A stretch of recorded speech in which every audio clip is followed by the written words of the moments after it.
Robert Kesakos is your usual suspect.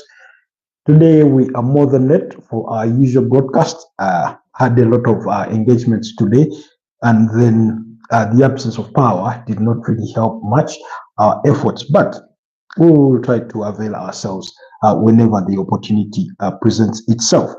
It's another night of the UEFA Champions League semi-finals return leg, and that action does really get underway tonight when Barcelona travel to Borussia Dortmund, while Aston Villa are at home against PSG or Paris Saint-Germain. And of course, kickoff is at 10 p.m. East African time, and we're just minutes away from kickoff, probably somewhere under 6 minutes from kickoff. For those of you that are already having access to these games, for those of you that do not know, I just wanted to hop on here, let you know what the starting 11s are, the kind of picture that you should expect briefly in a bit, so that we can then go and watch those games. Personally, my concentration will be on the Aston Villa Paris Saint-Germain game because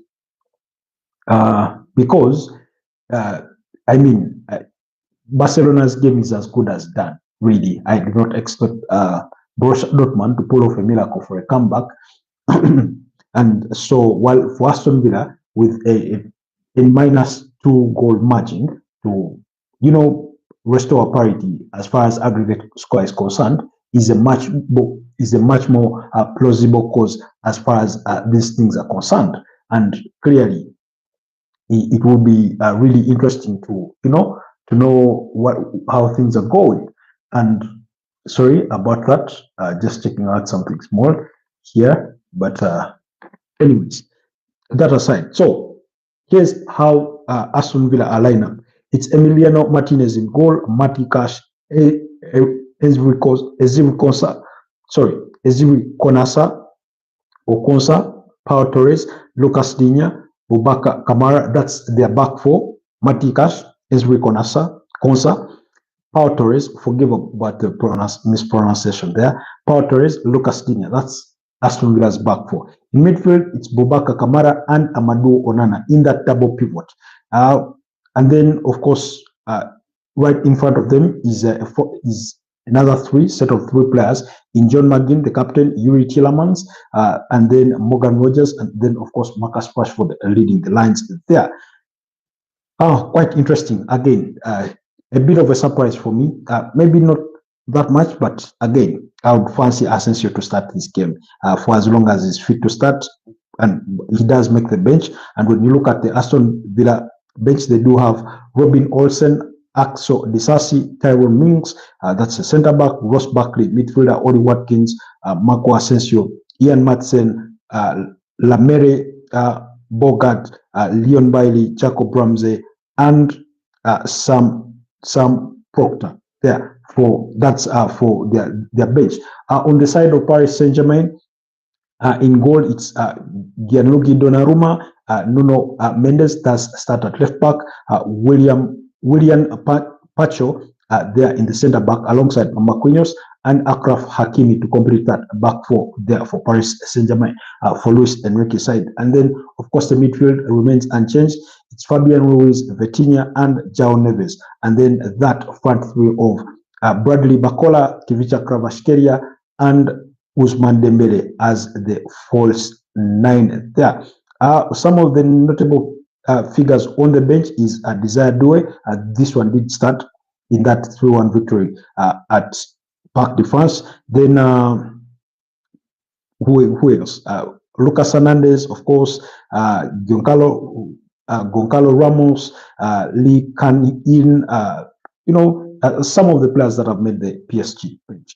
Now, again, very, very decent starting lineup for Paris Saint-Germain. That of Aston Villa is equally, impressive. I'm sure Marcus Rashford will be looking to cause Marquinhos and his counterpart there partner in crime a lot of problems in that back line.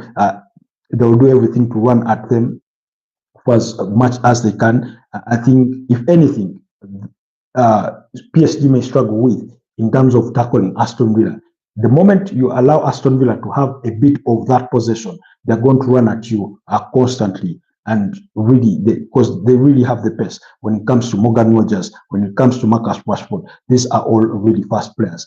John McGinn does not shy away from taking on players, and it could be a long evening for William Pacho and Marquinhos in that back line.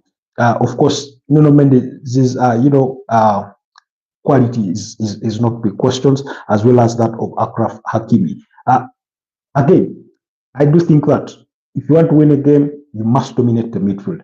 And the double pivot of Amadou Onana and Boubacar Kamara, I think, sends a message of how much of one, they want to be conservative in one way. That's what Unai Emery is telling us, that we do not want to concede, but also we want to fight for every 50-50 ball. We want to win every duel, and that's why he's gone for the physicality of Amadou Onana in this one. And quite tells you a lot. They want to be winning back ball possession as fast as they can. They want, that player that is going to run the 90 minutes, a box-to-box player. Amadou Onana can offer you that. They also want that aerial threat that he does offer when they go in for set pieces and everything that comes with it. So that's going to be a good contest in that midfield of a short Vitinha, João Neves, and Fabian Ruiz. Then I do get the feeling that Simars, thank you for tuning to the broadcast. I also do get the feeling that with him playing Amadou Onana, he's also looking at, once they play in that sort of pass from the goalkeeper, maybe it's a bit of a forward pass, like a bit of an aerial ball, or if they are on the other side and PSG are playing the long ball, then they're looking for that towering midfielder who can sort of win the headers, the aerial duels in that midfield to, take possession should PSG choose to go for, a longer ball and that kind of thing. But anyway, briefly before kickoff for the Barcelona game and Dortmund, I want us also to look at those lineups there for Barcelona and Borussia Dortmund. Of course, it's Dortmund at home, and it's Kobel in goal, Niklas Süle, Waldemar Anton, Remy Besbani, sorry, forgive the pronunciation of some of these names.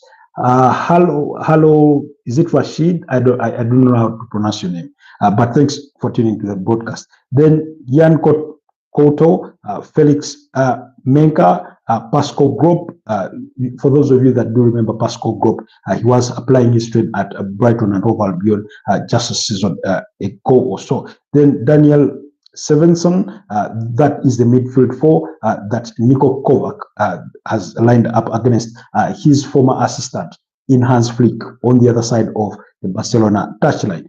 You do remember they did work together around 2018, 2019 at Bayern Munich. And then Karim Adeyemi leading one of those front three, Maximilian Bear, and then Sahu Grise. That's for the front three. Again, maybe Julian Brandt is one of those notable absences in the starting lineup on the Borussia Dortmund side. On the side of Barcelona, it's Vokshek Szczesny in goal, Gerard Martin, Pau Kubasi, Ronald Araujo, Julius Koundé. Now, for me, this is a bit of a weak defense for Barcelona. If you do have a very good attacking, team on the other side, that you can easily really leverage on or exploit on that back four, especially Julius Koundé. He can at times be a sloppy defender. But then there's a midfield three in the form of a double pivot through Frenkie de Jong and Gavi, and then in front of them is Rafinha, Fermin Lopez, and I think Fermin Lopez did score on the weekend. And then the usual suspect in Lamine Yamal. Simara, thank you for tuning to the broadcast. Very good, sir. And then Robert Lewandowski, they are leading the lines. We all know he's a former Borussia Dortmund player who does score plenty of goals every time he meets them. But do remember that in 7 meetings between Hansi Flick taking on Borussia Dortmund, he's not lost a single game to them. He's not drawn a single game to them. So be sure that fact is something, is a factor in this particular game. So I know it's about kickoff. I'll be following that game. Like I said, my personal concentration is going to be on that Aston Villa game, which has kicked off officially, according to my script here. But Like I was saying, for those of you that do place bets, just remember that Hansi Flick has never lost a game to Borussia Dortmund. 7 meetings, he's won all of them. And they kind of score goals. Robert Lewandowski almost always scores whenever he's met his former bosses of Borussia Dortmund. It's Niko Kovac on the touchline of Borussia Dortmund versus his former assistant in Hans Flick. Anyway, allow me to shut it here and wish you good enjoying of the game. If time does allow us, we may do a review in the aftermath of those results. Thank you for always tuning in. Stay blessed for now. Enjoy the fixtures. Barcelona versus Dortmund, while, of course, PSG are away to Aston Villa. Stay blessed for now.